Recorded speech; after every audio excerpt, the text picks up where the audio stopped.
Hello and welcome to this week's Intuition Insight with me, Ruth Ann Richards, for the week of 2nd of October 2023.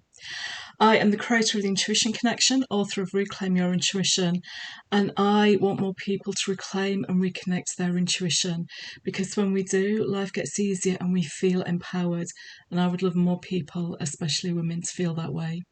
So every week I share an intuitive insight to help us stay connected to our intuition for the week ahead and to help us feel that empowerment that's so important to us. I am using my own oracle, and we've just got the new box. How cool is that? This is the Reclaim Your Intuition Oracle, which will be available soon.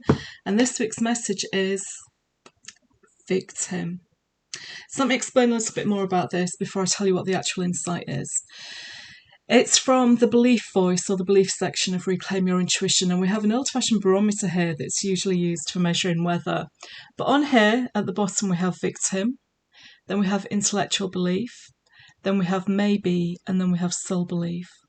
So this is about your inner belief about yourself, and the bottom of the barometer is about victim. So the question it's asking is, where in your life are you behaving like a victim?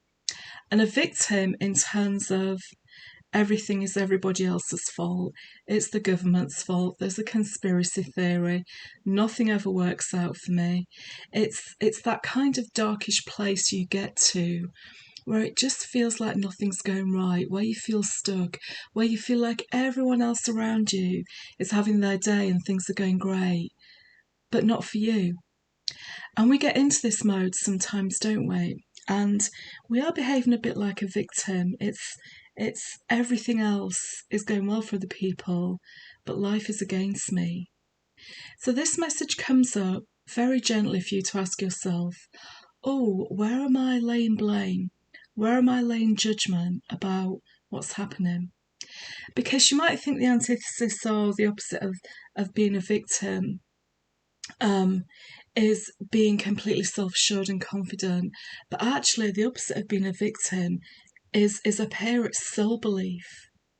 It's what you know and believe about yourself, and you're not really a victim. That's not the true you.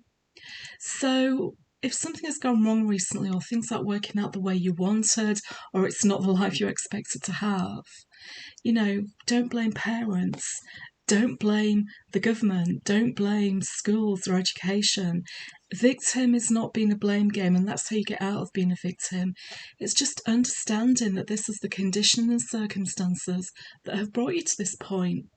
And it's okay to be at this point, because you're going to learn something. You're going to get a significant insight this week when you start looking around you and where you're not taking personal responsibility, because that's the way back to soul belief from down here.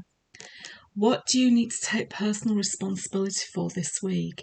Do you need to take personal responsibility for starting to look for a new job if it's your career that bothers you? Is it a relationship that isn't working out? Do you need to take personal responsibility to have a very frank and honest conversation about that? Or is there something inside you, an emotion that's holding you back? Or some conditioning that's holding you back? And yes, we get conditioning from the environment around us. There's no point blaming the environment around us. You now have control to change what you choose to believe and what you want to be for yourself. So victim on the outside may look like a very dark and dismal message, but it's incredibly empowering because it brings clarity.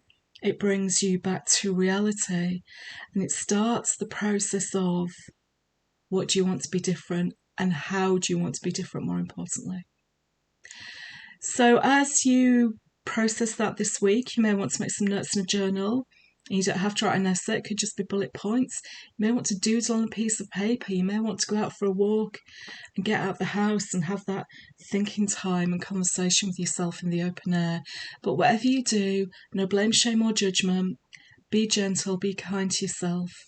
This will pass, and it can pass quicker once you have a realisation about where you're holding yourself back and where you can take more personal responsibility. Wishing you a wonderful week, and I'll see you next week for next week's Intuition Insight. Take care. Bye.